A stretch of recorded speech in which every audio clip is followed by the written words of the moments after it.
Welcome into In the Trenches. Myself, Tanner Kern, joined alongside former CFL defensive lineman Maxx Forde. Max, it is the wild card weekend, super wild card weekend. We're breaking down the offensive lines, the defensive lines, the mismatches that you need to know, and also, of course, the DFS budget plays. Wild card weekend, Max. Opening thoughts. Just give me some thoughts on the matchups this weekend off the top before we get into the traditional show schedule. Yeah, wildcard weekend, normally pretty fun. You get a lot of games here. With the 7th seed now, you get the most games that we're going to get on a playoff slate all year, obviously. Get 3 games aside. It's exciting, man. A lot of football, and a lot of football that matters, obviously. You win or you go home. So that's always fun. Yeah, the stakes are raised for sure. Now, any surprising upsets that we're going to see this weekend, in your opinion? Man, I don't know. Like, the one that I don't know why it's probably going to, I probably wouldn't bet it just because I really do believe in Buffalo. But for some reason, that Denver-Buffalo game is kind of looking at me a little bit. If it's more of a gut feel than like a actually analysis-based anything. But, something about that.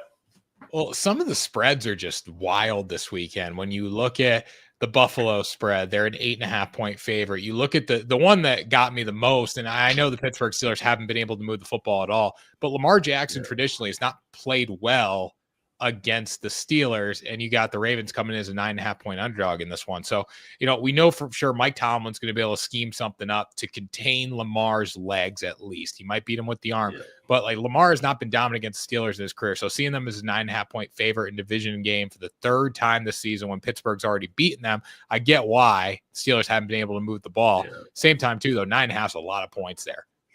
Oh yeah, absolutely. Like you said, Pittsburgh does have a defense that can contain Baltimore. They've got the personnel and they've got the familiarity playing them. This is going to be the 3rd time, obviously, this year, but of course, over his career, twice a year. They know how to scheme Lamar Jackson a little bit. Obviously, you can't shut him down every time, but they've shown that they can shut him down more than most teams. So. Yeah, definitely. It's going to be a great weekend of football, though. So make sure you guys continue tuning into the show so we can recap everything and all that, because we'll have plenty of thoughts after Super Wildcard Weekend, as the NFL likes to say. So on the show, if you're new here, we give our biggest mismatch. We also give our budget plays for defense. Max chooses the best defenses under $3,000 for DFS that he would be willing to play every week. So we're going to go through those. If you're a consistent viewer, thanks for coming. So we'll start with our biggest mismatch of the week, Max. You got the Philadelphia Eagles defense against the Green Bay Packers offense. I just brought this one up as a game that could be potential upset here for the Packers. They got a great run game behind Josh Jacobs. They got a big physical offensive line. They got a quarterback looking to take that next step in Jordan Love. They also, last year, you look at them, they pulled off an upset in the 1st round, almost beat the 49ers in the 2nd round of the playoffs. So why do you think Philly has the edge here over Green Bay for 3,300? Yeah, well, first off, the first thing I want to call out here is we are in the playoffs, so we are seeing a lot of good teams here, a lot of good offenses as well. So with that said, Philadelphia, I still believe in as a defense. Kind of got a little bit of rest last week. They've got up front, they've got a lot of talent. Jalen Carter, I think I just saw it, was NFLPA All-Pro, first team, deservedly so. That guy is wrecking games. He's got all kinds of ability. I know his rookie year kind of was on and off. This year, a little bit more consistent. He's not alone up there. Obviously, you got some vets on the edges. Brandon Graham there. You got Fletcher Cox. You got Sweat on the edge. Cox, obviously, inside. And then Jordan Davis. That just is – you got 5 guys up there that probably are starting on most teams, and you can just, rotate through, get different personnel groupings there. I think – whether it's run situation, pass situation, they have a line that's built for everything. And then on the back end, they obviously revamped that secondary, who last year was a bit of an Achilles heel. They went into the draft, they hammered it, got into free agency a little bit, and that secondary has looked really good, especially of late. And I just think Vic Fangio as well coming over was a big acquisition for the Eagles, and getting all that together, bringing that together against a Green Bay team who has been good on offense, but Jordan Love and that offense have been a little bit up and down. And the last couple of weeks, we've seen a little bit more of the downside. I know we talked about them last week as a team after that Minnesota game 2 weeks ago. They scored some points, but it just didn't look like that explosive offense that maybe we've seen at times. And so last few weeks here, obviously also dropping the last game of the season to the Bears. I just think that this is a game that I think Philadelphia's defense might be able to get after them. Yeah, I totally agree with that. I still have my concerns when you look at how good this Packers offense can be. But again, like you said, it's the playoffs. You're going to have to give and take here and there because the Philadelphia Eagles defense is also really good. But moving into the little cheaper defenses, the budget plays here under $3,000, probably the least exciting game of the weekend, in my opinion. It starts it off. It makes sense why the NFL put this one at 1 o'clock on Saturday. We get the Houston Texans defense going against the LA Chargers offense. Texans, $2,700. I think this is a sneaky good play. You look at Houston, their defense has kept them in a lot of games this season because the offense has really been up and down. And I also look at the Chargers. They haven't necessarily risen to the occasion when it comes to playing against good teams. The run game, they're going to try to establish it when it might not be there. And this is a spot where I do like Houston. So, Max, tell me why you're high on the Texans defense coming into this one. Yeah, again. So we talked about we're picking the playoffs this week, which makes it a little bit harder. When you're picking the playoffs and the budget plays under 3,000, that reduces the pool even more so. I think this is a team like the Chargers have a solid offense, but it's not up there with some of the other teams that are in the playoffs. And Houston has demonstrated an ability to control the game on defense. Obviously, up front, you're talking about Will Anderson up there, Jonathan Grenard. You've got guys that are making plays up there. You got Derek Stingley in the backfield, the secondary, also getting turnovers, interceptions, looking like the top 3 pick he was. So I think this is a chance for them to kind of get on the Chargers a little bit at home. And again, all things relative, we are talking playoffs here, but I think this is one that is a good play. You can get sacks, turnovers, hopefully maybe some points off some of those turnovers in the form of a pick six or a scoop and score there.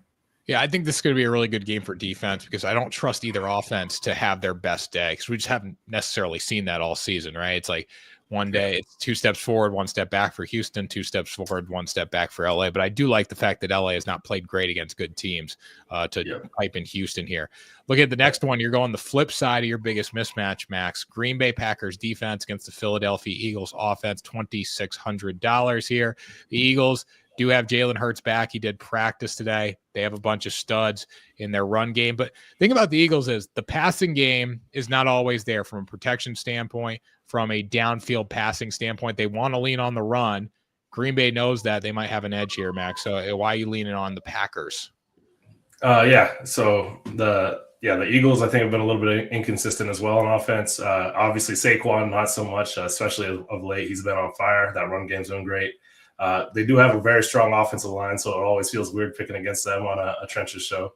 They're an elite offensive line, so that's not where this play is coming from. But it's just, sometimes you see with the Eagles, they're not clicking as much. Similar to what we talked about with the Green Bay offense. I'd say they're a little bit more consistent than Green Bay's offense. You do see them show up more frequently. They both show up frequently, but Philadelphia more so. And so I think between that and then Green Bay has also been pretty hot on defense, making plays. I know, getting a late season shutout. I think it was the first shutout of the season in the NFL. I know it was against the Saints, which maybe not the same caliber of offense as the Philadelphia Eagles here. But still, to get the first one of the season says something. A lot of other teams have played the Saints and other bad offenses and hadn't come away with the shutout. So they've got a defense that's clicking right now, making a lot of plays. They've got some big boys up front. Kenny Clark has been there for some time now, making plays. Hopefully getting a little bit more from Luke Van Ness as well. He's coming into his own a little bit, but probably still want to see a little bit more there. But they've got the ability to control the game as well. Yeah, definitely. And looking at Saquon Barkley too, Max, I want to go to from your player perspective. When you were a player, if you had a teammate who was about to set the rushing record or in a spot to, make a big record, and your coach decided to bench starters, how would you feel about that? And would it impact you moving forward? Definitely not impact you moving forward. It's one of those things that if he gets it, like I think that's huge. Like for morale, maybe like guys inside the locker room can celebrate for each other. You kind of rally around each other. It's a brotherhood. So seeing a guy take down a record that stood for like 30 or so years, Eric Dickerson's record there. I mean, yeah, it'd be a fun thing that we'd celebrate for sure, and that can bring you together. But past that, it's not something that you're going to dwell on if he doesn't get it. Most years your teammates or yourself, you don't break records. So I don't think it's going to take away anything from him, but definitely would have been something fun that, I don't know, maybe just a little bit more gelling, but I don't think it should tear anything apart there. Yeah, it's a tough situation because now if they do lose to the Packers in the wild card round, people are going to say, well, we should try to break the rushing record. But if Saquon were to get hurt in that Week 18 game, it's like you're going to get backlash there as well. So it's just a tough situation overall. The final budget play we got here, the LA Rams defense going up against the Minnesota Vikings offense, $2,900 here. Minnesota was terrible in the red zone. They could not find a way to get the ball in the end zone. Justin Jefferson, Sam Darnold just weren't on the same page. I do like them to bounce back a little bit here. And the LA Rams defense, Max, has been shaky. So this one's a tough one. It makes sense why it's priced at $2,900, but why you think the Rams had the opportunity to shut down the Vikings? Yeah, so I know I've already said it twice, but I'm really going to highlight it here because I had to choose another one that was under 3,000, and I didn't want to go against Baltimore. I didn't want to go against Buffalo, so it was like a 50-50 here. LA, I ended up going with this one because I do still believe like that LA defensive front, that those young players that they have up there that we've talked about a few times this year, I think they can get something done, especially coming with Minnesota coming off a tough emotional, physical loss. Another thing we've talked about, I think, before is the week after you play Detroit, you normally don't cover. Sometimes that can end up in you losing the game outright. They do kind of give you that tough physical game that just kind of seems to have a hangover effect on a team. And so I do think there might be a little bit of that. If there's any kind of adrenaline that can overcome that, it's going to be a playoff atmosphere. So I do think that, you are obviously running a risk with this play as you are with any of these. You got playoff offenses in all these games. So there's that. But I just think that kind of that combination of factors, there's a world where LA Rams defense has a solid game. There's also a world where it goes terribly wrong for them. But out of the selections we have down there under 3,000, this is the one I ended up picking for that third one. Well, just the fact that you're a 14-win team and now you have to go on the road and you're not going to be home throughout the playoffs, like that plays into the psyche of a team, in my opinion. But Max, like looking at your playing days, picture yourself in this situation as the Vikings going on the road, getting beat by the Lions, winning 14 games and saying, hey, we're never playing at home again. Would that impact you moving forward? Would that motivate you? What do you think's going on inside the locker room for the Vikings? I think you got to try to make it a motivational thing.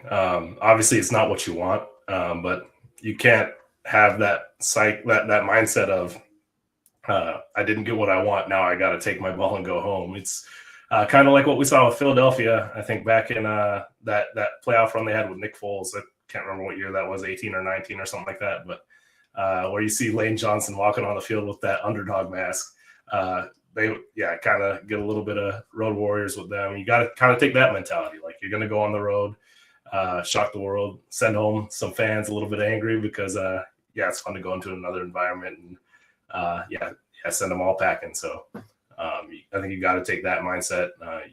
You're here in the playoffs. This is what you played for all year. You can't just lay down because you're not going to be playing at home. Definitely. So, picking the best one of the three, I'll go first. I think we may agree here because I don't know. I just feel like we might agree. We have not talked about this before, but I do like the Houston Texans defense going against the LA Chargers offense. I have the least amount of faith in the Chargers offense. I would not rather go against Philly or Minnesota knowing the weapons they have. Yes, you got to deal with Ladd McConkey. You got a physical offensive line with the Chargers, but just a very up and down football team all season. So is that yours, Max? Or are you changing it up? You pivoting? No, that was mine. Like when I was looking at the slate here, looking at those under 3,000, that's the first one that kind of jumped out at me. So that was the one that among the rest of them, relative to the rest, it was easy pick for me. It got a little bit harder as we went down the list, but I think that's the one that I'd play if majority of if I'm playing one DFS lineup, that's the one I'm going. Now, most people are going to play more than one DFS lineup. So, looking at just the board in general, what would be your tips and recommendations for diversifying your lineups, knowing that if you play a defense, you're going against good offenses all over the board. So how would you combat that from a DFS standpoint? Yeah, I think you want to diversify. I don't know. When I play my DFS lineups, a lot of times I like to just make small tweaks to the lineups. Like if I'm going to change the defense, like maybe another slot, like just have like a core of guys that you feel convicted about, and then like kind of mix and change a couple of pieces in there, because I think that's where you kind of can find that special sauce where you get that perfect lineup. If you're changing the defense and you're changing the rest of the lineup, then you might get the right defense, but now you're missing out on the other players that were going to get you points. So I think it's just kind of finding those little fine-tune spots. So like I said, I'd play that Houston defense a little bit. Again, point I missed, I think, when I was doing the analysis there, the LA Chargers offense, the interior offensive line also is, I think, another reason why I really like this play, because they've struggled a lot this year. So, I think that's the one that I'm slotting into a lot of lineups here, a majority of lineups, or plurality, I guess. And then, kind of mix and match from there with some of the other ones we talked about today. Awesome. So looking at the slate that we have on our hands this weekend, if you had to pick one game that you're most excited about, which one is it and why, as we always conclude our show with that? Yeah, I really like the Tampa Bay Washington game. It feels like one where there could be some scoring there. Both defenses have let up points at different times throughout the season, particularly Washington's. I know this is a game that was played early in the season, with Tampa Bay taking that.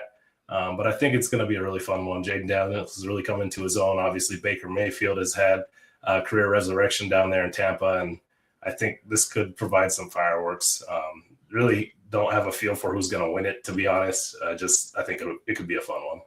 That's going to be a great game. You have the storyline of Jaden Daniels making the Pro Bowl, Baker not making it, the Tampa Bay Bucks at home in a season that not a lot of people expected much from them once again. And it's not crazy to think the Buccaneers win this game. They're probably on the road against Philadelphia potentially, or Detroit, but that wouldn't be Detroit, it'd be Philadelphia. So they'd probably be playing against Philadelphia, and that's a team that they have beaten in the playoffs, and they beat earlier this year. Totally different Eagles team, don't get me wrong. But it's not crazy to think the Bucks could end up in the NFC Championship game if they get a little lucky too, or the Commanders for that matter.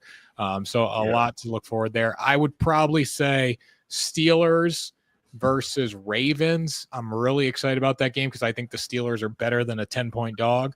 And I also am excited for, I know I'm giving multiple games here, but how can you not be excited for Packers Eagles?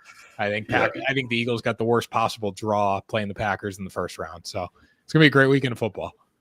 Absolutely. It's going to be fun. And it's just going to continue to get a little bit more fun from here with each week getting a little bit better matchups. I know we lose a couple matchups going into next week with only 4 games next week and the following week, but this should be a fun wild card weekend. Just can't wait. Definitely.